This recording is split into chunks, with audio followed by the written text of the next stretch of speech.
Dieu a déjà disposé nos cœurs pour sa parole. Et nous voulons vraiment lui dire merci pour ce temps qu'il nous donne. Merci pour le Saint-Esprit qui est à l'œuvre. Merci pour votre présence. Merci aussi pour la présence des anges dans ce lieu. Merci pour ce qu'il va faire, pour ce qu'il a déjà fait dans le cœur. Seigneur, si nous sommes là ce matin, c'est pour t'honorer. Et nous voulons vraiment t'honorer par l'écoute. Apprends-nous à t'écouter. Nous ne voulons pas simplement nous borner à t'écouter, mais nous voulons faire ta volonté. Aide-nous à mettre en pratique ta parole. Ta parole est la vérité. Ta parole nous change, nous transforme de gloire en gloire. Transforme-nous ce matin.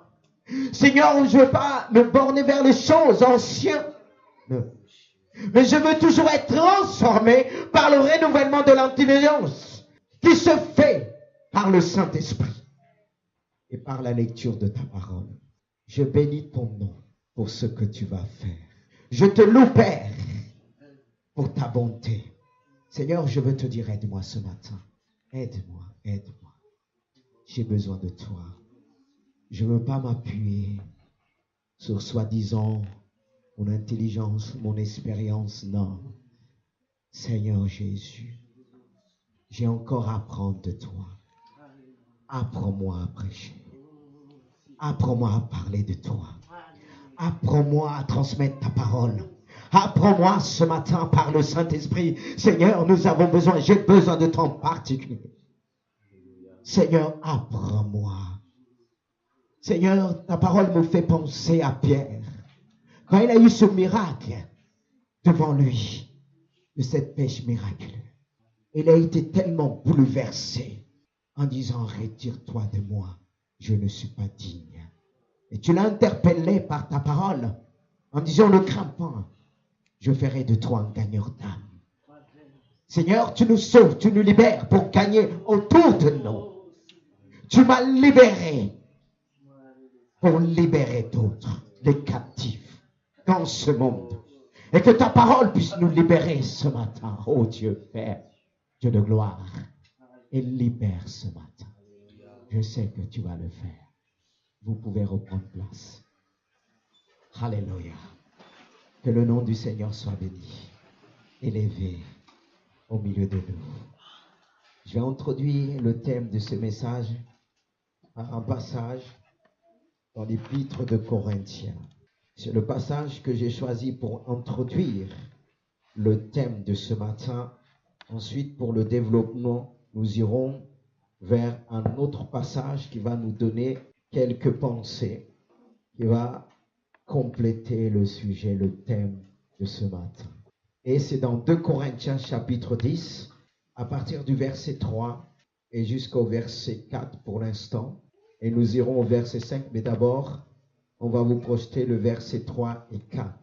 Et ça nous permettra de lire ensemble ce passage.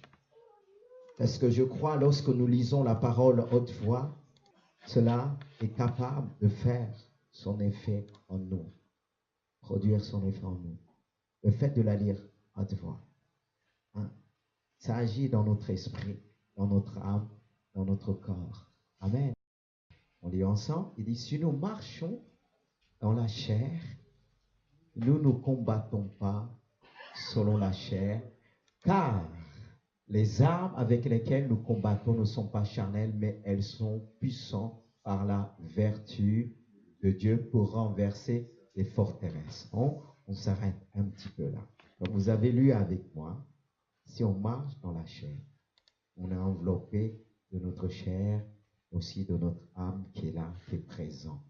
Mais les armes avec lesquelles nous devons combattre ne sont pas charnelles, mais spirituelles.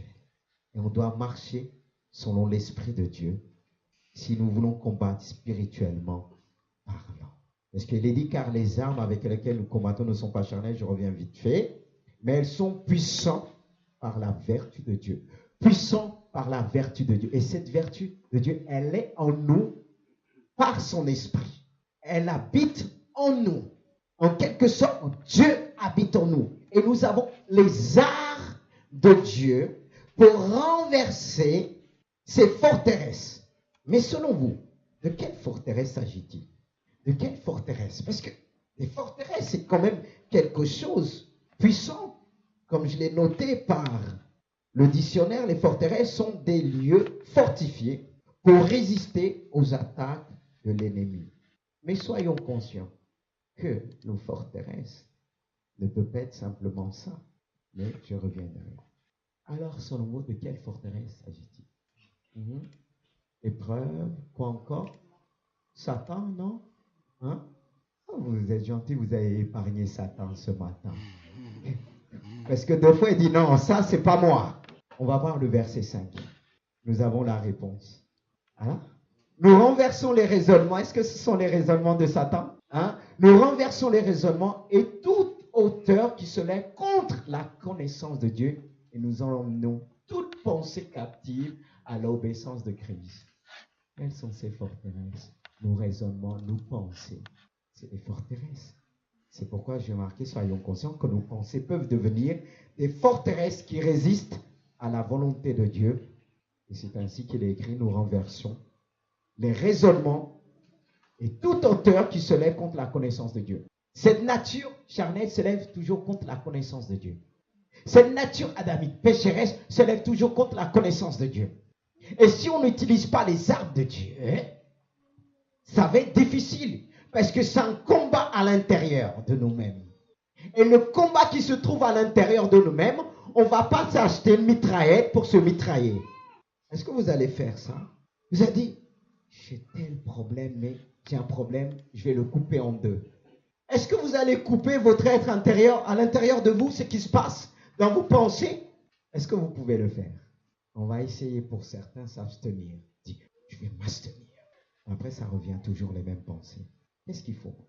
Mais avant d'aller vers ça, de savoir qu'est-ce qu'il faut faire, on va voir ensemble ce que les pensées sont capables de faire en nous.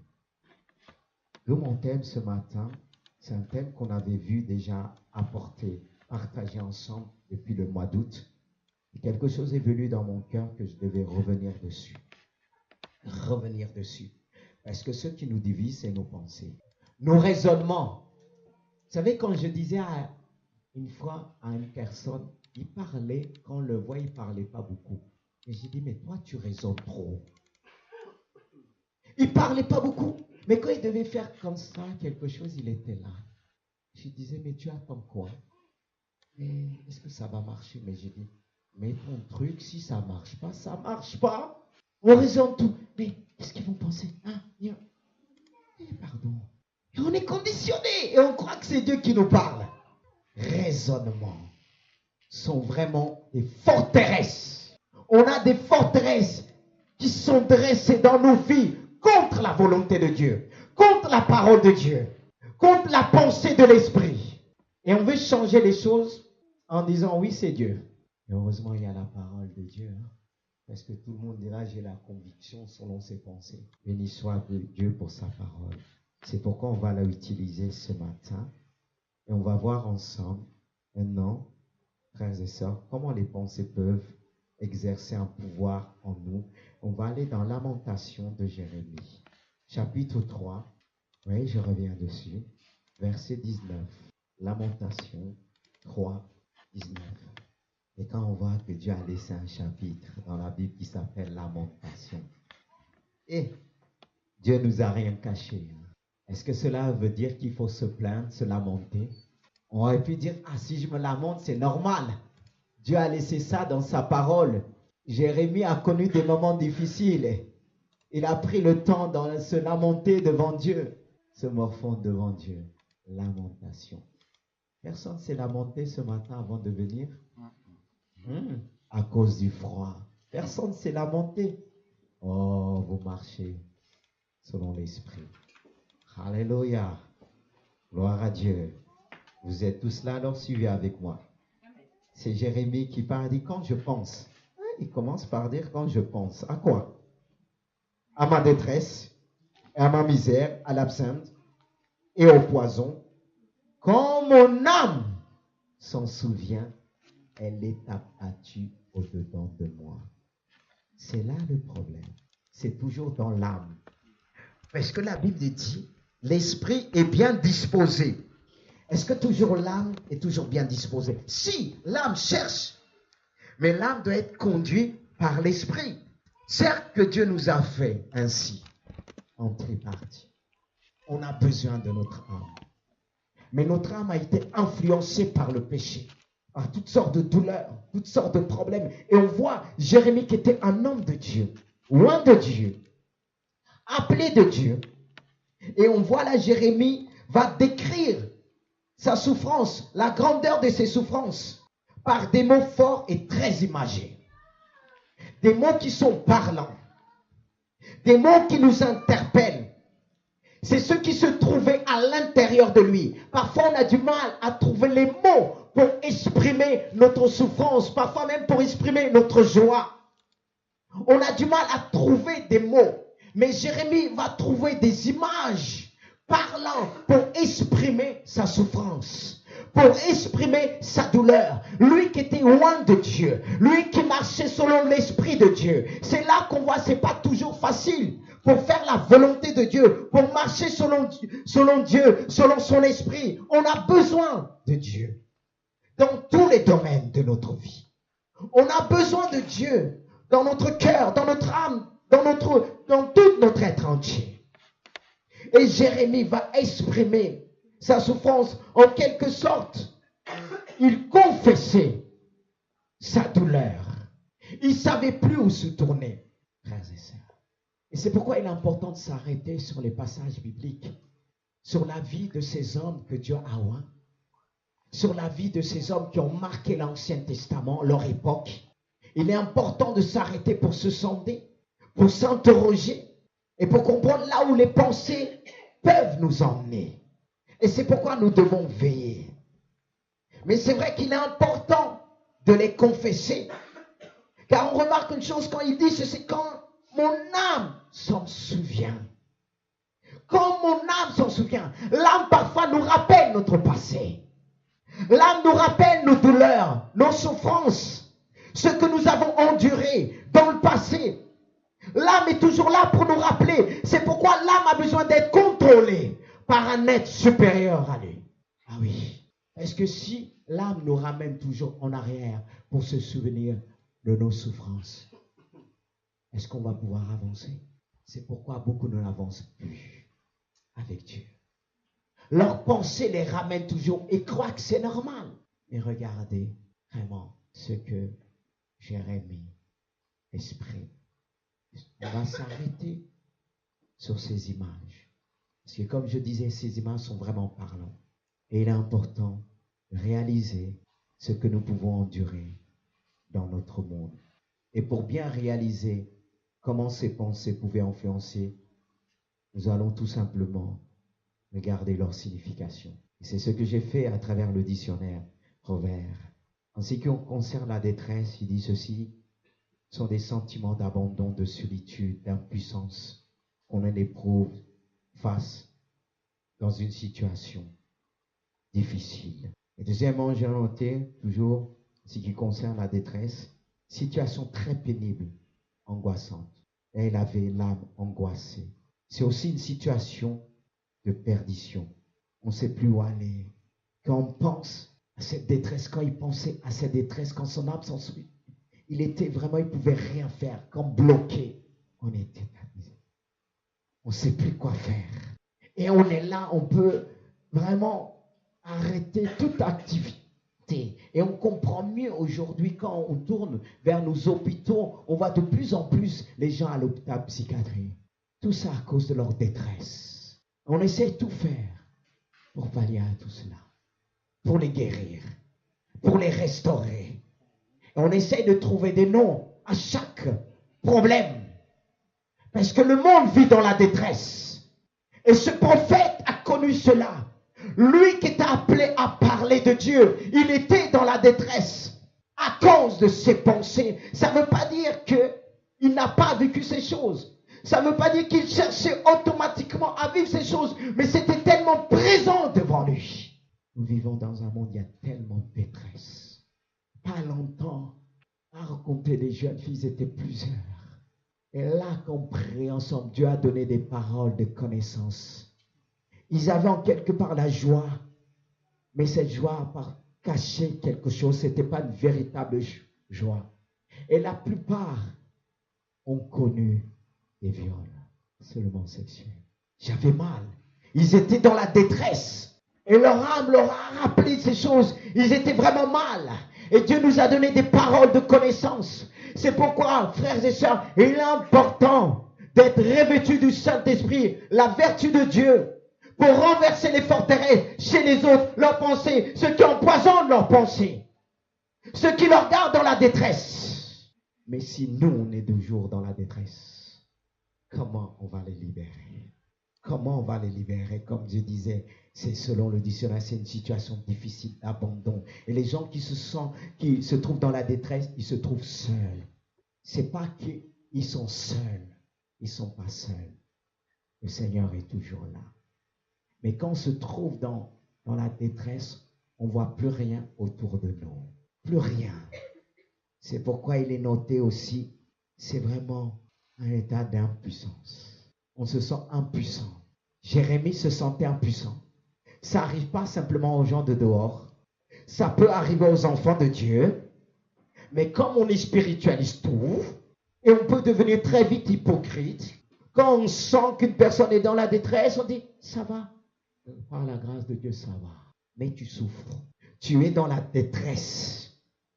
Et cette détresse en train de te consumer. Parce que quand il dit, quand mon âme se souvient, elle était battue au-dedans de moi, il n'y a pas que l'âme qui t'a battu. Le corps est abattu aussi. Parce que l'âme communique ses douleurs au corps et à l'esprit. Et aujourd'hui, beaucoup sont abattus. Ils se forcent. Mais pour beaucoup, vous êtes forts pour cacher cela. Ils sont dans la détresse. Je vais m'en sortir tout seul. On m'a appris de prier tout seul. Quand la Bible dit, je ne sais plus si des 2 poursuivront 10 000 ou 20 000, je ne sais plus exactement, un poursuivra 1000 et 2 combien? 10 000. On lit très vite. On ne comprend pas toujours. Si 1 poursuivra 1000, 2, 10 000, et quand on est 100, on peut renverser des forteresses. Mais souvent, on dit, moi, je vais prier tout seul, l'orgueilleux que nous sommes des fois. J'ai la foi, je reste à la maison. Il y a des combats, tu ne pourras pas le remporter tout seul. Parce que lorsque tu es pris dans la détresse, tu n'as plus de force, tu te sens impuissant, tu as besoin de l'église. Jérémie le pauvre avait plus le peuple de Dieu pour le soutenir. Il était vraiment seul. Il n'y avait pas sa famille. Cet homme pouvait que s'appuyer sur Dieu. Mais toi, tu as l'église. Et tu dis, tu es dans la détresse. Excuse-moi de te dire, orgueilleux que nous sommes, on ne comprend pas la parole de Dieu. S'il dit 2 poursuivront 10 000, et toi tu t'enfermes, tu crois que ta vie va se débloquer comme ça. J'ai besoin de l'église. Ma vie se fait à travers l'église. D'ailleurs, mon épouse me dit toujours, quand je dis oui, bon, c'est ma maison, elle me dit, mais c'est ta première maison. Tu es toujours à l'église. Je dis, mais je suis aussi à la maison. Hein. C'est pas vrai? Dis de tout ton cœur, je suis à la maison aussi. Je ne peux pas m'en passer de l'église. Ceux qui essayent de s'en passer de l'église, c'est que vous n'avez rien compris. C'est là qu'on a besoin. Excusez-moi de faire une parenthèse. Si on lit la Bible, de l'Ancien Testament jusqu'au Nouveau Testament, on répète plusieurs fois, on va comprendre ça, le mystère de l'Église. Et le ministère de l'Église aussi. Il y a le mystère de l'Église et le ministère de l'Église. Vous tous, ça fait longtemps que vous venez ici. Pour beaucoup, on est des chrétiens de longue date. Est-ce que vous avez tous lu la Bible de l'Ancien Testament jusqu'au Nouveau Testament, l'Apocalypse, de la Genèse? Je ne demande pas de lever votre main.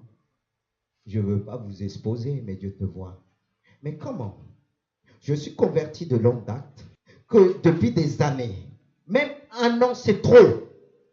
Si 1 an, 2 ans, je n'ai pas lu toute ma Bible et que je suis baptisé, c'est qu'il y a un problème. Parce que le Nouveau Testament, l'Ancien Testament, c'est 2 choses différentes, ça se complète. L'Ancien Testament nous parle beaucoup par les œuvres, qu'il fallait vraiment se tourner vers des prophètes en nombre. Mais le Nouveau Testament nous montre que nous avons tous reçu par de Dieu. On peut aller directement vers lui. Certes, on a besoin de l'église. C'est pas à l'église que devant une prédication qu'on va tout apprendre. Alors je vous encourage, celui qui n'a pas lu la Bible depuis des années de conversion, je vais te dire une chose, tu pèches contre Dieu. Qu'est-ce que Dieu dit? Celui qui m'aime aimera ma parole. Mes frères et sœurs, peut-être qu'on ne t'a jamais dit de cette manière. Excusez-moi, peut-être que tu penses, je suis sorti de mon message, je vais revenir parce que les notes sont là. Les notes vont me permettre de revenir. Mais des fois, on sort un petit peu. C'est pas qu'on sort, on emmène la confusion. Non. On n'est pas là. Dieu permet, il fait ce qu'il veut. Mais parlons bien. Peut-être on ne t'a jamais dit ça. Tu es converti des années, 3 ans, jusque-là. On est dans les matières. Pour trouver un livre, on va dire, on va regarder telle page et égale à telle page. C'est pas normal. C'est pour ça, tout ce que je vais dire ça, tu risques de combattre dans tes pensées. Vous croyez que c'est normal? On donne trop du travail aux serviteurs, aux pasteurs. Ça pourra éviter beaucoup de détresse. Et je reviens. Vous êtes toujours là? Amen. Personne dort dans la salle. Hein? Les jeunes, ils sont devant maintenant. On a signé un contrat avec eux. Le dimanche dernier. C'était un bon contrat. Ils ont dit, mais ils étaient bénis. Dimanche dernier, baptisé Saint-Esprit, guérison. Et un autre qui était pleur de Jérémie. Il dit détresse, mais il n'était pas en détresse. Il utilise vraiment ce mot misère. Il était aussi dans la misère. Et la misère veut dire c'est un malheur extrême. Il pensait tellement à son malheur au point de ne plus savoir où aller. C'est tellement dur. Et de fois, on est dans notre misère. C'est pour ça que cet homme dit misérable je suis. Ça fait mal. Et on peut baisser la garde. On peut oublier Dieu. On peut abandonner. Beaucoup ont abandonné à cause de leur misère. C'était vraiment présent dans ses pensées. Parce que quand il regardait autour de lui, il voyait personne. Personne. Et c'est ce que le diable va essayer de faire. Nous isoler dans notre misère. Et c'est comme si Jérémie était isolé. Et ça me fait penser à Élie, qui a connu cette misère, cette dépression. Élie était un homme loin de Dieu. Il a connu la dépression. Et Élie a pris la fuite. Il était vraiment dans une misère extrême. Élie a commencé à dire à Dieu, prends-moi, tue-moi. Combien de fois c'était arrivé? Dans ta misère. Et tu as utilisé ce passage de l'apôtre Paul, la mort m'est en gain. Tu es l'apôtre Paul? Est-ce que toi tu es l'apôtre Paul? Si tu es sûr, si tu vois la mort venir, tu diras la mort m'est en gain, prends-moi. Si tu vois la mort venir avec ses dents pour dire, tu vas lui dire je suis prêt. Et des fois, on fait tout, même ceux qui font tentative de suicide. Quand il dit ils avalent des médicaments, en même temps ils veulent les cracher. Il regarde autour d'eux s'il n'y a personne pour les secourir. C'est parce que quelque part affronter la mort, c'est pas facile. Quelque chose qu'on n'a pas vu venir, ne joue pas avec ça. C'est Dieu qui donne la vie. C'est lui qui a le pouvoir de la reprendre. Mais combien de fois ces pensées, quand tu pensais à ta misère, à cette misère extrême, cet esprit de mort est venu envahir ton âme, tout ton être, et tu te disais, personne m'aime, personne veut de moi. Combien de fois tu t'es dit cela? Et tu mettais la faute sur les autres. Ta souffrance, c'est pas les autres. Notre pire ennemi, c'est nous-mêmes. Notre pire ennemi, c'est nous-mêmes. Satan trouvera une porte, une entrée à travers nous, à travers nos pensées. Je ne dis pas que Jérémie a cherché à souffrir. C'était difficile. C'est pas facile d'être appelé de Dieu dans un monde pervers, dans un monde de désobéissance, de parler à des hommes, de parler à des femmes. On a besoin d'être pétri, on a besoin de vivre selon l'onction de Dieu, parce qu'on n'est pas là pour plaire. Et Jérémie qui a annoncé la parole de Dieu, le jugement de Dieu, il était rejeté parce que le peuple voulait entendre des paroles agréables. L'âme a besoin d'entendre des paroles agréables. agréable. Et voilà ce que Jérémie a vécu, une misère, la misère du peuple, le peuple qui vivait dans le jugement de Dieu, mais lui qui voulait intercéder pour le peuple, et le peuple voulait le tuer. Et on veut arrêter ceux qui disent la vérité. Mais si on aime Jésus, on aimera la parole de Jésus. On aimera ce que Jésus nous apporte, peu importe, car la parole de Dieu nous restaure. La parole de Dieu nous révèle l'amour de Dieu, mais nous parle de la colère de Dieu. Pas simplement dans l'Ancien Testament, mais lisez le Nouveau Testament, dans le livre de l'Apocalypse. L'Apocalypse nous parle de la colère de Dieu. Mais on ne parle pas toujours de la colère de Dieu, on parle plus de l'amour de Dieu. C'est vrai, il faut équilibrer. Il faut parler de la sagesse de Dieu. Mais la colère de Dieu fait partie aussi de sa sagesse, de son amour aussi. Seigneur, aide-nous. Cet homme qui était loin de Dieu, il pouvait abandonner Dieu. Et il va plus loin dans ses pensées. Est-ce qu'il dit dans ses paroles, et je reviens quand je pense à ma détresse, à ma misère et à l'absinthe. Là, c'était plus loin. C'était pas simplement une seule misère. Mais il dit quand je pense, les pensées deviennent comme la zèbre. Et c'est vraiment là, selon le dictionnaire, on découvre c'est une plante aromatique des lieux incultes, contenant une essence amère et toxique, dont on faisait autrefois une liqueur. Bien-aimé de Dieu, quand Dieu nous dit de pardonner, ça ne veut pas dire qu'il n'a pas vu ce qu'on nous a fait. Mais le pardon est un moyen qui permet que Dieu puisse agir en nous, nous libérer, nous guérir. Parce que ce que nous avons vécu peut devenir à l'intérieur de nous du poison. C'est pourquoi beaucoup tombent malades aujourd'hui par le cancer, par d'autres maladies. Parce que tout est lié avec notre âme et le corps prend un coup. Car notre âme alimente aussi notre corps. Et là, il va s'exprimer en disant, quand je pense, mon âme est comme l'absinthe, toxique. Mes pensées deviennent toxiques. Et quand cela arrive, qu'est-ce qui risque de passer autour de nous? C'est là qu'on risque de nous fuir. Et vous allez dire, vous n'êtes pas, l'autre n'est pas amour. Mais si l'autre est amour, il vient tout le temps te dire, Dieu t'aime.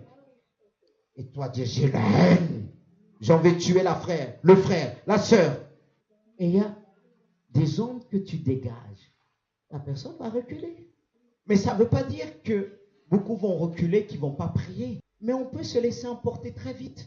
Parce que les gens qui ont un cœur amer, des pensées amères, qu'est-ce qu'ils risquent de faire? Parce que quelque chose de toxique, ça fait quoi? Parce que même le fait qu'on touche quelqu'un, on dégage vraiment ce qu'on est vraiment. Parce que tout est lié. Et quand je le touche, je peux faire ressentir. Je peux le toucher comme ça. Et je peux le toucher comme ça, c'est pas vrai. Frère, que Dieu te bénisse. Souvent on dit, on ne sait pas ce que je suis. Tu crois. À l'intérieur, ce qui est à l'intérieur s'exprime. Dieu permet des circonstances et que tu puisses manifester tes réactions. Ton cœur. Ça ne veut pas dire, je répète, ce que tu as vécu, c'est venu de toi. Mais si tu ne veilles pas, le mal qu'on t'a fait, tu risques de le reproduire. Parce que tu as été un toxique. Et quand on sait que quelqu'un est contagieux, il faut qu'il prenne des vaccins. Nos pensées sont des forteresses. Regardez le monde qui n'a pas Dieu. La haine de beaucoup. La haine, il dit toujours c'est l'État, c'est l'État, c'est l'État, c'est l'État, c'est l'État. Il y a toujours des coupables. Vous pensez que moi, si je ne vais pas bien, je vais dire c'est vous, c'est l'Église? Non. Non. Ça aussi, je ne connais pas mon Dieu. Mais tu ne vas pas bien. Tu dis l'Église t'a pas donné ce qu'il faut. Est-ce que Jésus, face à ses disciples, qu'il parlait de la parole de Dieu, et quand il a rompu le pain, est-ce qu'il a dit, allez, ouvre ta bouche, tiens? Non. C'est par la foi qu'on prend. Dieu n'a pas changé. Si Dieu ne forçait pas, moi je ne vais pas forcer. Mais si Dieu veut te délivrer ce matin, est-ce que tes pensées aujourd'hui ne sont plus les pensées de Dieu? Et tu penses toujours à ça. Et quand tu penses à ça, tout est amer en toi. Et comment tu vas faire du bien? Comment tu vas... Et quand on est amer, si on a une famille, si on a des enfants, qu'est-ce qu'on fait? Qu'est-ce qu'on fait? Quand on est contre quelqu'un, on a des paroles, on balance les enfants et on entend. C'est pourquoi beaucoup aussi ont dégoûté leurs enfants à l'église. Parce qu'ils ont partagé les choses de l'église et ça a empêché la conversion. Et maintenant, ils ont dit c'est la faute à l'église. Je vais vous dire une chose. Quand on parle mal de l'église, c'est souvent on taille le short des pasteurs. Mais bon, vous pouvez, hein, si vous n'avez pas de sujet à dire, allez-y. Allez-y. Hein. Le plus important, Dieu m'aime. Alléluia. Mais si vous le faites, que la personne que vous avez devant est fidèle à Dieu, qu'est-ce que Dieu va faire? Je n'ai pas connu que cette église. Je n'ai pas commencé pasteur, mais j'ai vu des cas, j'étais témoin, des sœurs ou des frères. Certes, les hommes de Dieu ne sont pas toujours parfaits. Il peut nous arriver à faire des erreurs, je l'avoue. C'est pour ça qu'on a besoin de prier. Parce qu'ils sont plus exposés. Hein. Je suis plus exposé que vous. Je ne dis pas ça pour l'orgueil. Jérémie était plus exposé que les autres. C'est pour ça qu'il a failli être balayé. Et regardez, il y a des détresses qu'on se crée même nous-mêmes. J'ai connu une personne, chaque fois qu'on l'a visité, c'était le nom de pasteur.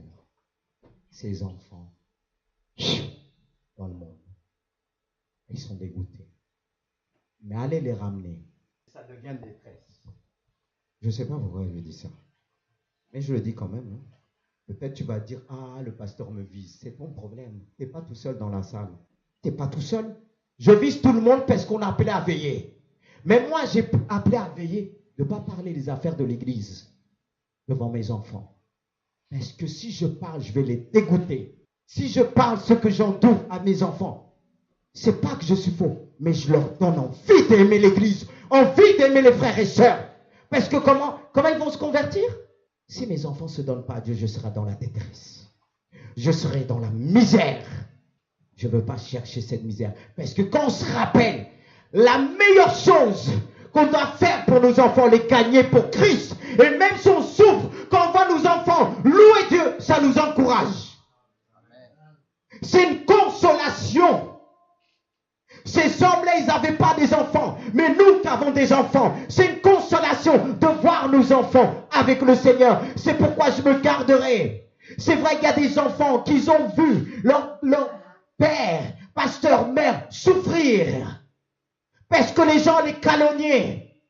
Ils ont abandonné la foi. Et je fais tout, je leur donne envie. C'est pourquoi un jour, mon enfant me dit, mais toi, t'as pas de problème. C'est fastos le être pasteur. Tu es toujours joyeux. Et c'est vrai. C'est vrai. Je ne vais pas me laisser emporter par les calomnies. Si Jérémie était aussi quelque part, son cœur, ses pensées a été amères, toxiques, parce qu'on a essayé de le détruire.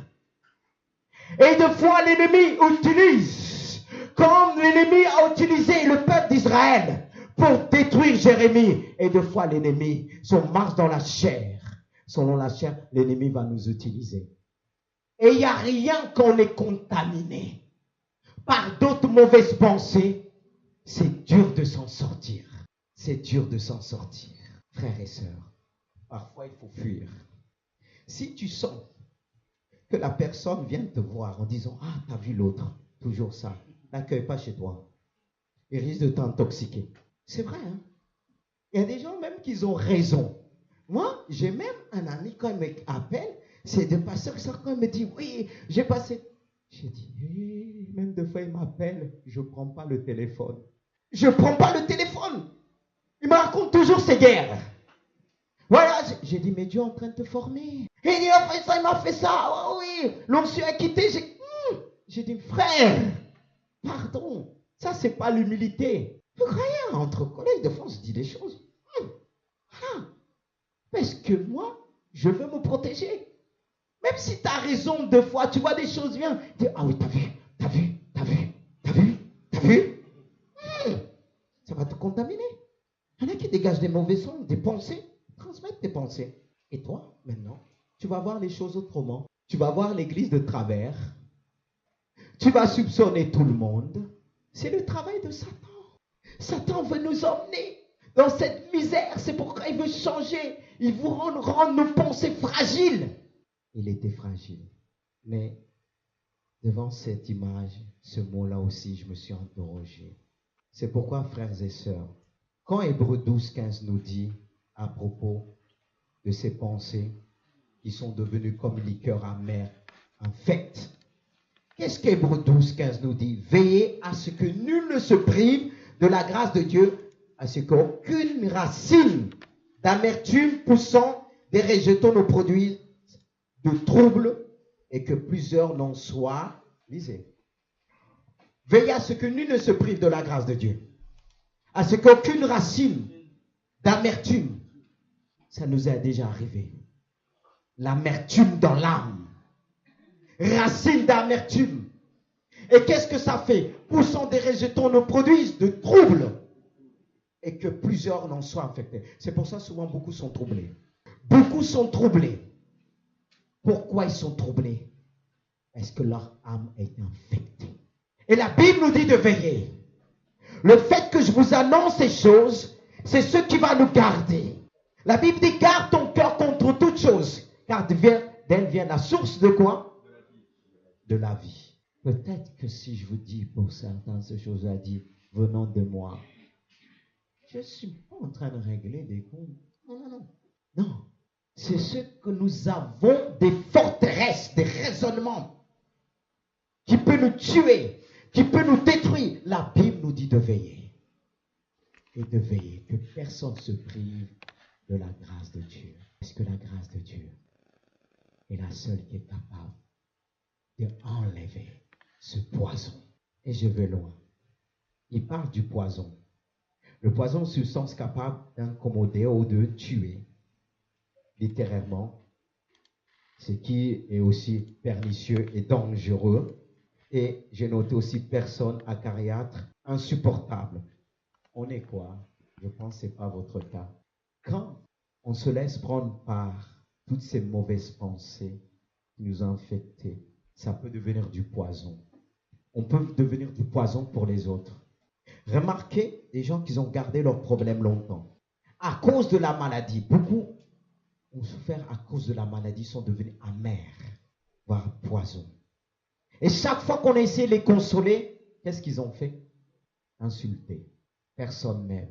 Allez, partez tous à cause de la maladie. Et ils sont devenus comme du poison. Vous savez? Et si on ne veille pas, à cause de nos souffrances, beaucoup à cause des souffrances, ils sont devenus comme du poison. Et au lieu de donner la vie autour de nous, c'est pourquoi quand je reçois jeune fille, jeune gars, brisés par la vie, qu'ils arrivent et disent, quand je vais trouver un mari, ça va me consoler, ça va me guérir. Est-ce que c'est lui le remède? Dieu t'a dit c'est lui le remède? Tu risques de le tuer. Parce que tu es comme de poison, tu risques de le tuer. Est-ce que je suis marié avec ma femme, qu'elle puisse être ma guérison? Ceux que j'ai en train de prendre un mauvais médicament, combien celles qui se sont dit, mais quand je vais retrouver le prince charmant, ma princesse, tout va aller bien. Ça, ce sont les mensonges de l'ennemi. C'est deux problèmes dans la maison. Sauf que, si ce n'est pas un problème, vu que tu as été empoisonné, tu risques de le tuer, tu risques de fuir. Et comme les hommes, si c'est... Bon, des fois, c'est l'autre côté, comme je dis. Mais les hommes, que des fois, on a du mal à tenir face à notre responsabilité. Un jour, tu lèves la tête, tu vas dire où? Tu vas dire il a abandonné. Et c'est toi qui l'as dit, je t'aime plus, vas-y, à cause de ton poison. Mais tu ne vas pas dire aux autres ce que tu as dit. Hein? Mais l'homme aussi qui a été empoisonné, c'est pire même. C'est pire. Là, il dit, mais quand je vais rencontrer, elle va me faire des massages, je vais oublier mes problèmes. Quand elle va te faire des massages, c'est là même que tu vas insulter. Parce que tu n'as pas été guéri. Je ne me marie pas pour être guéri, être délivré. Je cherche la délivrance avant. De rentrer dans le mal. Il y a d'autres qui sont venus me voir, je dis, mais tu demandes un cadeau, tu demandes quelqu'un parfait, mais est-ce que toi tu l'es? Qu'est-ce que tu vas donner à l'autre? Du poison? C'est du poison parce que tu es devenu amer. Dieu veut nous emmener à réfléchir. Dans cet état, Jérémie ne pouvait pas annoncer la parole.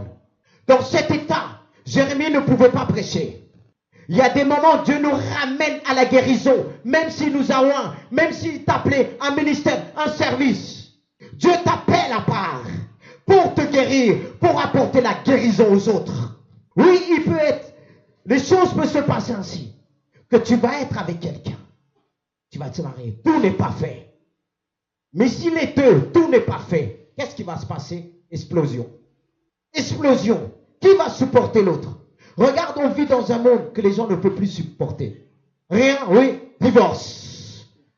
Si c'était dans le monde encore, ça va. Mais dans l'église, des fois, il y a des pensées tellement amères. La seule façon, c'est de briser le lien du mariage. Et tu penses que ça va aller mieux?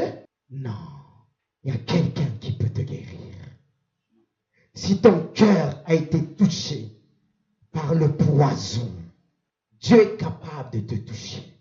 Car quand on voit les pensées de Jérémie, ces pensées sont devenues dangereuses pour sa santé. Les pensées peuvent devenir dangereuses pour notre santé, pour notre vie. C'est pourquoi beaucoup sont malades aujourd'hui, ne sont pas guéris, parce qu'ils ne peuvent pas avoir la foi de recevoir la guérison. Ils n'ont plus les pensées de l'esprit, mais leurs pensées ont été contaminées par le poison. Tu ne peux plus croire, car quand tu t'avances en disant « prie pour moi », mais tu es gré. Dieu te dit « purifie ton cœur ». Il est celui qui guérit. Dieu veut guérir ton cœur. Arrête de regarder autour de toi en disant « c'est la faute des autres, c'est la faute des autres ». Tu n'as jamais blessé, toi. Tu es parfait. Que je sache. Tu as même plus blessé, toi. Et quand à un moment, tu dis « ah, t'as vu qu'est-ce qu'on m'a fait ?» Dieu garde nos pensées. Ah, Jésus. Il pensait sans arrêt. Il ne pouvait pas oublier au point que tout son être était affecté et qu'il allait mourir. Il était touché par le poison.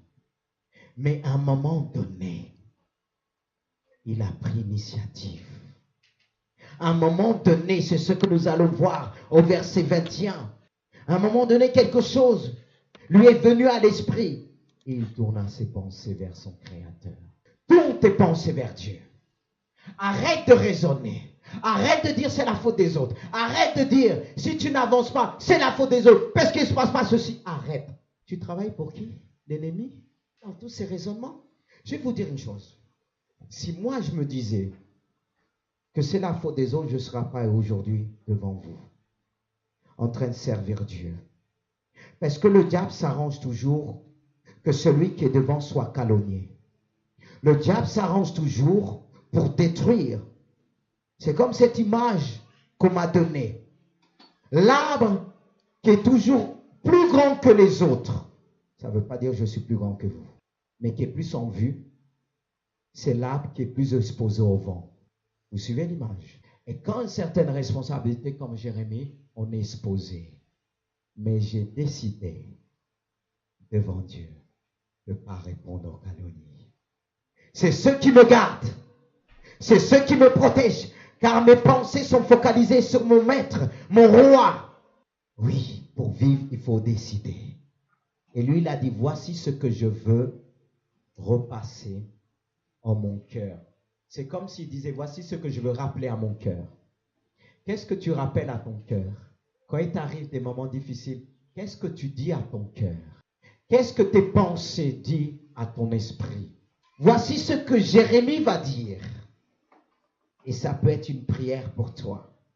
Au verset 22, quand il dit plutôt au verset 21, voici ce que je veux repasser en mon cœur, ce qui me donnera de l'espérance. Il dit, voici ce que je vais rappeler à mon cœur, à mon esprit. Il ne dit pas, voici ce que je vais rappeler à mon âme. Vous savez bien. Pourquoi il dit, voici ce que je vais rappeler à mon cœur? Parce que le cœur doit contrôler. Parce que le cœur, c'est tout le concept de l'esprit de l'homme par lequel s'exprime la conscience. En gros, c'est l'esprit de l'homme qui doit contrôler l'âme. Et l'esprit a besoin d'être en connexion avec son Créateur, recevoir l'Esprit de Dieu. Et il avait besoin d'être renouvelé dans son esprit. Et il va rappeler les promesses de Dieu, la parole de Dieu, ce que Dieu l'a rappelé. Et c'est ce qui pouvait le donner de l'espérance. Qu'est-ce qui te donne de l'espérance aujourd'hui? Qu'est-ce qui te fait vivre? Est-ce que ce sont tes détresses, tes problèmes? Tourne-toi vers la parole de Dieu. Et il s'est tourné vers la parole de Dieu. Voici ce que je veux rappeler à mon cœur. On doit se rappeler des promesses de Dieu. On doit se rappeler ce que Dieu est, ce qu'il est capable de faire. Il est notre maître. Il est celui qui est capable de guérir ton âme. Personne ne peut guérir ton âme. C'est pourquoi Jésus pouvait dire, l'Esprit de Dieu est sur moi. Il m'a oint pour annoncer la bonne nouvelle aux pauvres. Mais il ne s'arrête pas là. Il dit, moi aussi, envoyé pour guérir ceux qui ont le cœur brisé. Ce que la vie a brisé. Tu as été brisé par la vie. Mais tu dois t'approcher de Dieu. Tu dois espérer de nouveau. En lui disant, donne-moi de l'espérance. Aide-moi à espérer encore à la vie. Aide-moi à espérer à quelque chose de meilleur. Aide-moi à croire que le bonheur existe aussi pour moi. Et permets-moi de te dire, il y a aussi le bonheur pour toi. Est-ce que tu veux espérer ce matin? Est-ce que tu veux te tourner vers Dieu en lui disant, rappelle à ma conscience, même si tu connais pas la parole de Dieu, même si tu viens arriver, Dieu t'a donné une conscience, alors dis-lui tout ce qu'il a marqué dans ta conscience qui te rappelle ces choses. Alléluia. Et il va le faire. Et il va le faire par le Saint-Esprit. Et qu'est-ce que Jérémie s'est dit lui-même? Il s'est rappelé des promesses de Dieu en disant, les bontés, alléluia, les bontés de l'Éternel ne sont pas épuisées. Le diable va te dire c'est fini, mais la parole de Dieu te dit que les bontés de Dieu ne sont pas épuisées. Est-ce que tu crois en cela? Est-ce que tu crois en cela? Les bontés de Dieu, combien même le diable dira, c'est fini pour toi, tu es dans la détresse, tu es dans la misère, et maintenant tu es contaminé, tu es mort, il n'y a rien de bon en toi, tes pensées sont contaminées, mais Jésus te dit, il a payé le prix le plus fort, il a donné sa vie pour toi, alors tourne-toi vers Jésus-Christ, ce matin, abandonne tes pensées vers Jésus, abandonne tes pensées vers Jésus, tu as besoin de le dire. Rappelle-moi ces choses par le Saint-Esprit. Et le Saint-Esprit sera là pour te rappeler ce que le Seigneur t'a appris. Les promesses qu'il t'avait dit, même petit. Même depuis petit. Lorsque tu pleurais dans ta chambre, tu étais dans la détresse, tu étais dans la misère, mais tu t'es tourné vers Dieu. Et d'un coup, tu as reçu une paix dans ton cœur. Et Dieu voulait te montrer qu'il est là. Car il dit qu'un malheureux crie, l'Éternel entend et le délivre de toute détresse. C'est sa parole de Dieu qui dit cela. Et si tu cries de tout ton cœur, si tu le dis comme Jérémie, tu l'appelles. Jérémie n'est pas resté par terre. C'est la parole de Dieu qui lui a relevé. Bien-aimé de Dieu. Alléluia. La parole de Dieu nous relève. Jérémie s'est relevé en disant, les bontés de l'Éternel ne sont pas épuisées. Ses compassions ne sont pas à l'heure. Dieu est amour. L'amour de Dieu surpasse toute intelligence. L'amour de Dieu est puissant. Est-ce que tu es honnête ce matin? Je ne dis pas que c'est toi qui as créé toutes ces choses, mais tout ce qu'on t'a fait. Parce qu'au milieu de nous, il y a ceux qui ont vécu des choses difficiles. L'attouchement, l'agression sexuelle, ils ont vécu des choses. Et des fois, quand ils se rappellent de ces choses, ils sont abattus. Ils ont la haine contre les hommes. Mais Dieu veut changer ton cœur ce matin. Dieu veut pas que la haine puisse gagner ton cœur. Toi qui étais abusé, Dieu veut te délivrer. Ne dis pas dans ton cœur, tous les hommes sont comme ça. Et toi qui as été quelque part méprisé par ta mère, et tu dis maintenant, tu as du mal à respecter les femmes à cause de ce que tu as connu. Tous ne sont pas comme ça. Car il y a des femmes pieuses, il y a des femmes qui aiment Dieu, qui prient le Seigneur. Il y a même encore dans le monde qui ne connaît pas le Seigneur, mais qui le prie, qui le cherche. Et Dieu veut les délivrer à travers nous. Alléluia. Jérémie s'est relevé. Est-ce qu'il serait levé en disant, Seigneur, tu vois ce qu'on m'a fait, on m'a fait ceci, on m'a tapé, on me fait plus cela, on me fait plus ceci. On n'est pas comme ça de foi. On n'est pas comme ça de foi. En disant, moi, on ne me voit plus parce qu'il y a ceci, il y a cela. Est-ce que c'est ce que Jérémie a fait? Est-ce que c'est ce que Jérémie a fait? Qu'est-ce qu'il a dit? Tes compassions, ta bonté se renouvellent. Ne sont pas épuisées. Est-ce que c'est ce qu'il a fait? Je vais vous dire une chose. Parfois, même qu'on a raison. Mais quand notre cœur se change, Dieu a dit, tu vas t'humilier. Pourquoi il le fait? Parce que le fait qu'on a raison de foi, quelque part, on veut que la personne dise, pardon, je t'ai fait du mal. Et les gens ne viendront pas toujours te dire. C'est comme ça. Et parfois, les femmes vont dire, j'ai raison. Il ne veut pas me montrer qu'il a raison. Et chaque fois, il dit, elle attend qu'il le dise, mais tu avais raison, chérie. Mais nous, les hommes, on ne dit pas tout de suite. Hein. C'est comme ça. C'est notre ego que Dieu prie, que Dieu peut les briser. Est-ce que vous connaissez un homme qui va reconnaître vite? Hein? Mes frères, vous reconnaissez vite? Hein? Vous reconnaissez vite? Oui, il y a des choses comme je disais, on n'est pas tous pareils, mais il y a des choses qu'on a en commun. Hein, hein mes frères? Hein? C'est pour ça, pour voir des frères venir à l'évangile, c'est que Dieu a brisé. Quand la femme vient en premier, pour le frère puisse venir, quand elle dit, mais chérie, tu peux lire comme ça. Elle dit, tu crois que je ne sais pas moi? C'est pas vrai. Elle dit, je sais. Moi, on a des garçons à la maison. Quand je dis, ma femme, supporte-moi, il n'y aura pas que moi. Il y a encore 3 garçons là. J'ai dit, apprends avec moi. Quand tu veux obtenir vite fait, tu crois que, déjà comme le plus petit, je l'ai repris avec fermeté. Mais si ma soeur, si tu sais que tu as raison, que ton mari t'a pas dit, tu as prié, il a fini par décider comme ce que tu l'as dit. Béni soit Dieu. Qu'est-ce qui compte? Amen. Parce qu'elle est une modèle dans ce domaine-là. On a besoin des mamans. Elle a compris. Elle ne se fatigue pas quand son mari dit, chérie, je ne sens pas. C'est pas vrai? Hein? Alléluia. Mais il faut enseigner ça aux autres. Hein? Maintenant, il faut enseigner aux autres. Hein? Que les plus aînés enseignent les autres. Dis, ma soeur, si ton mari, il s'entête, va te mettre à genoux. Va prier le Seigneur, comme le film que tu nous as envoyé là. La femme allait partir, mais une maman est venue le dire. Mais maintenant, prie. Et quand elle s'est mise à prier, les choses ont changé. Mais toi, ma soeur, tu veux changer les choses. Ce n'est pas parce que tu as raison que tu vas dire, fais comme ça qu'il va faire. Il ne va pas faire parce que Dieu veut t'apprendre l'amour, la patience.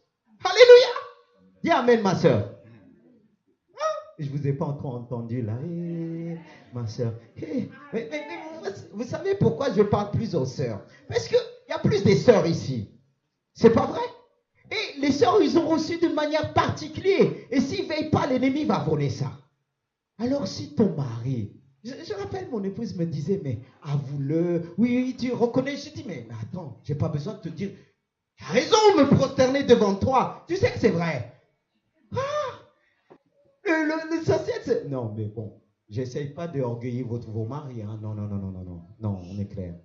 On est clair, mes frères, mes sœurs, tu vois. Mais est-ce que des fois, il y en a qui aiment bien qu'on le dise, on les applaudit. Tu as raison, tu vois, j'ai fait ce que tu m'as donné. Hein. Et c'est le modèle que tu m'as dit, c'est ça qui est en train de se faire. Hein. Ah, t'as vu? N'est-ce pas qu'il y a un peu de... que Dieu nous garde. Bien aimé. Il y a plein de choses qui peuvent susciter dans nos cœurs de l'amertume. C'est pour ça, bien aimé au Dieu, on a appelé aussi à veiller. Ma femme avec moi, maintenant, elle rigole. Quand je dis, mais tu veux quoi? Que je me prosterne devant toi, tu as raison, ma chérie. Parce que des fois, pour leur dire, même quand tu leur dis, t'es belle, quand tu dis, t'es belle, tu veux, mais est-ce que tu es sincère? Ça, c'est les sœurs. Vous voyez les pensées. Quelqu'un te dit, tu es la princesse, tu dis encore. Je dis, mais, c'est ça, c'est pas tous les hommes. Il y en a des hommes qui vont dire tous les minutes, tu es belle, je t'aime, tout ça. C'est pas mon truc. Elle m'a appris. Mais ils ont besoin. Ça fait du bien à l'âme. Parce que vous savez, quand vous dites votre femme, elle est en colère quand la prend des dents, va chérie, je t'aime. Il y en a qui repoussent. Après, ça le fait du bien quand même. Alléluia. Ils sont où les sœurs? Vous êtes là, les sœurs mariées là? Vous êtes là? Ça ne vous fait pas du bien quand votre mari vous prend dans ses bras? Oh oui, vous allez prier 24 heures sur 24. Quand il va vous prendre dans les bras, vous allez prier en langue? Comme j'ai rencontré des sœurs qui disaient, ah non, non, je l'ai repoussé. J'ai dit, mais pardon. C'est ça que Dieu t'enseigne? C'est pour ça que beaucoup de maris aussi sont blessés, amertume, parce que la femme le rejette toujours. C'est pour ça qu'on a besoin d'être enseigné par Dieu, de s'aimer. L'amour est puissant. L'amour aide pas plus que des mots. Parce que des fois, ma femme dit, tu dis pas autant, mais je le ramène vers les faits. Elle aussi, elle le dit, elle exprime son amour. Parce que l'âme a besoin de se nourrir de ça. Les câlins, entre couples se faire, ça apporte l'espérance à moi. Oh, mon épouse, mon époux m'aime encore. Est-ce que, frère, vous faites des câlins là? Les frères, levez la main si vous faites des câlins. Les sœurs, vous faites aussi des câlins? C'est un remède aussi, hein? Ça calme la détresse. Vous faites des câlins à votre mari? Hein? Quand il vient du travail, fatigué, vous n'allez pas lui dire, arrange-moi ça? Ça peut être aussi la femme qui vient, tu es arrivé au premier, tu mets, ah chérie, tu peux me chercher ça? Ah, c'est arrivé une fois, mon épouse était fatiguée, j'étais assis faire, chérie, tu peux me prendre ça? Elle me dit, mais pour qui tu prends pour mon chef? Je dis, mais tu l'as dit, je suis le chef, Dieu m'a établi chef. Elle a fini par rigoler. Il faut de l'humour, hein? Hein, voilà. Ça calme. Ça apaise. Parce que la Bible nous dit de veiller. N'est-ce pas? Il est dit de veiller que personne. Que personne. Personne. Alors ma soeur, comment tu veilles? Comment tu veilles, mon frère? Parce que c'est vrai, si ta femme dit tu m'as jamais dit tu m'aimes et tu tournes le dos, Dieu, mais tu sais. Ils ont besoin de la parole. Ils ont besoin qu'on leur dise. Même ta fille qui est là, il faut le dire, tu es la plus belle. Qu'elle ne puisse pas partir à gauche, à droite. Vous les papas, vous savez qu'il y a des filles. Moi, je n'ai pas des filles. Vous avez aussi du travail. Ce n'est pas que dans les garçons, hein. Parce qu'ils se tournent vers le père. Et si le père, est-ce qu'il y a des pères qui ont des filles ici qui lèvent la main? Alléluia. Il n'y en a pas beaucoup, hein. Et je vous bénis au nom de Jésus. C'est une bénédiction, ça ne veut pas dire je veux pas. Mais c'est capricieux aussi. Ils ont besoin. Des fois qu'on est en train de concentrer, elle a besoin juste que tu lui dises, tu es belle ma fille. Elle va repartir. Mais si toi tu es concentré dans ton travail, et les blessures, vous savez qu'un homme, les garçons, des fois je lui dis, tu ne touches pas. Ils vont oublier vite. Mais si j'avais une fille, je dis, tu ne touches pas, ils gardent. Ils n'évacuent pas vite. C'est encore plus fragile. C'est là que je dis, je prie pour vous. Quand je dis que je prie pour vous, ce n'est pas pour vous moquer.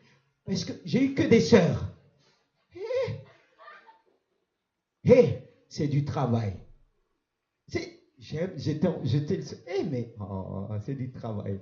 Une fois, quand ma sœur en Grèce, sa fille disait, j'aime trop mon tonton. Elle dit, ah, si tu connaissais ton tonton, là, il nous a fatigués.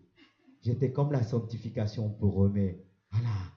Parce que quand ils veulent faire leur coup, ils se mettent tous ensemble.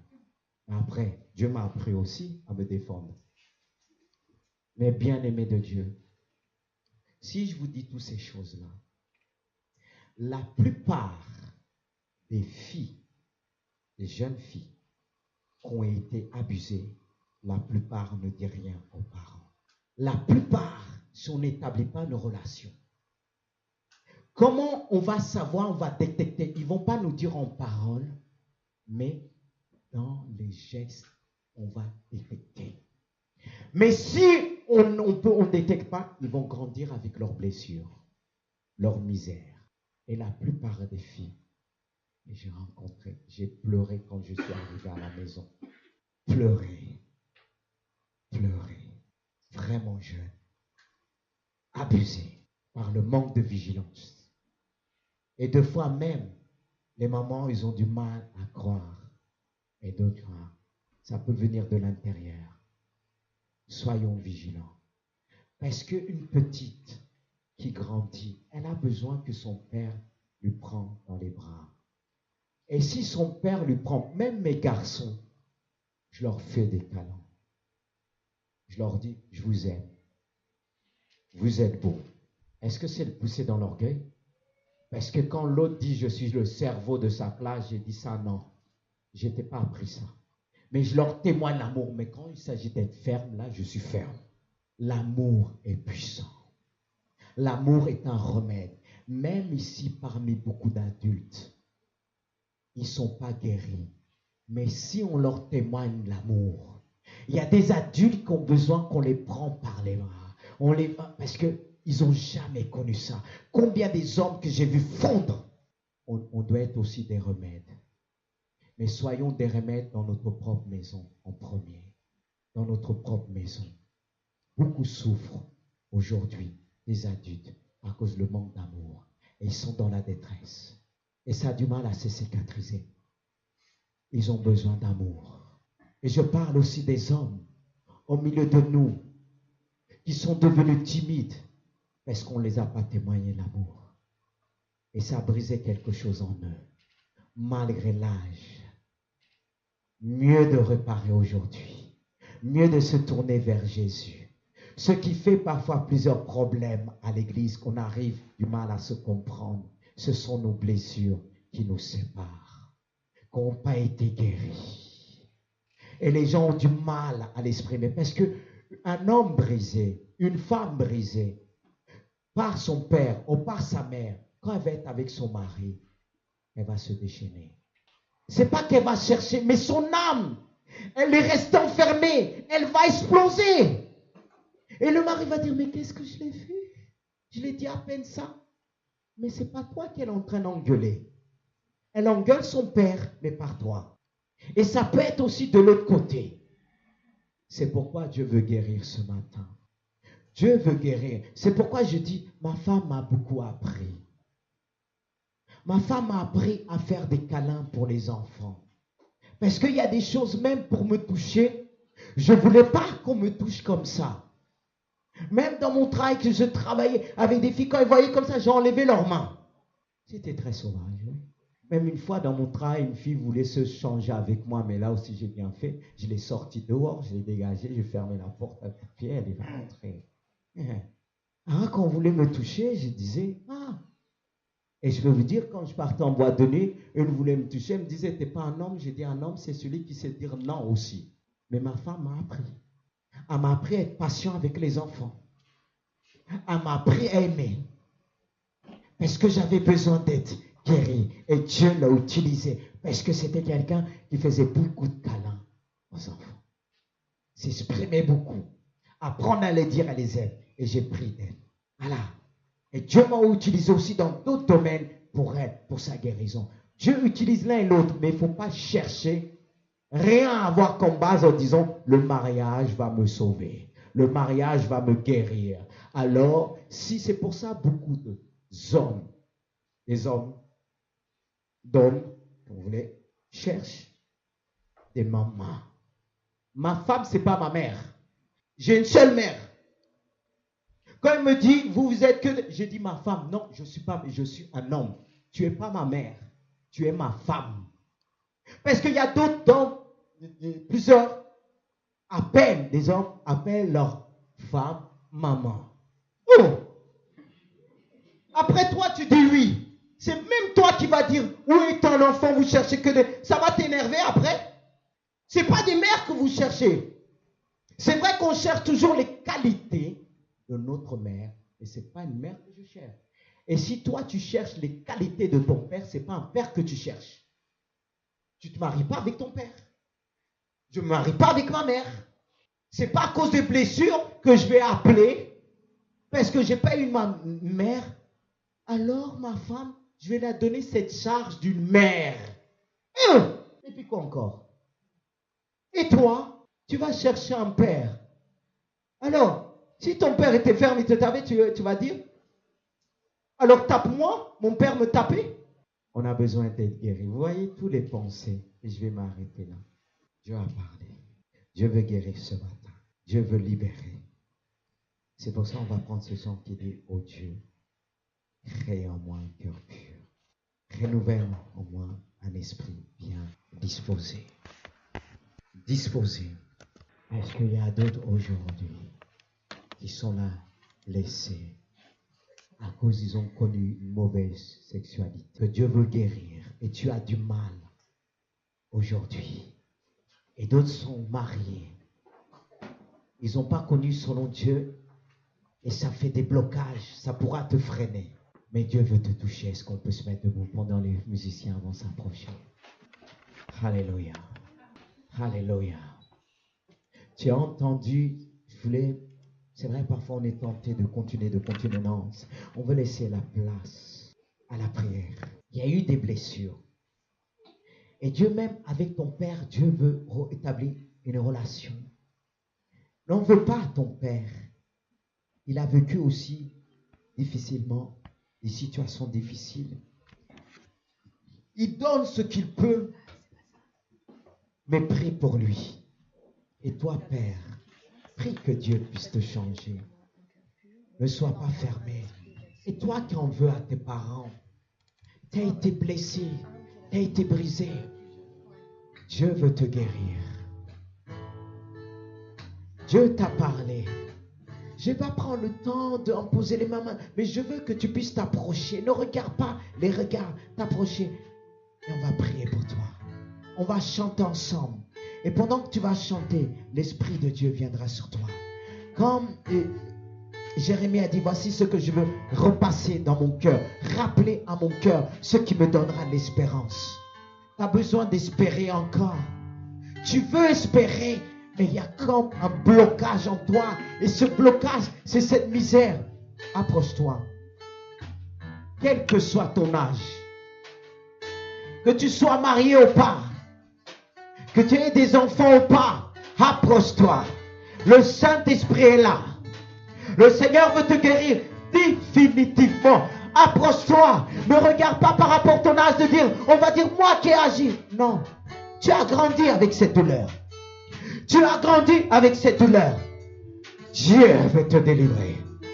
Approchez-vous devant. Que vous puissiez sentir la présence de Dieu.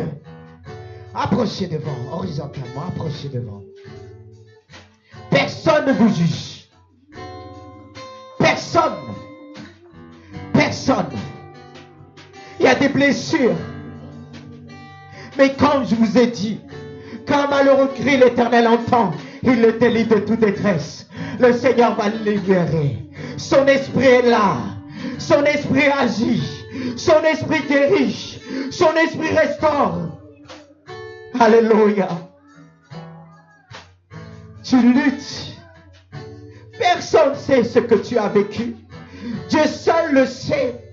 Quel genre de souffrance, personne ne le sait. Mais moi, je ne le sais pas. Approche-toi.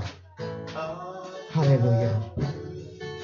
Saint-Esprit, approche-toi. Que je puisse prophétiser sur ta vie.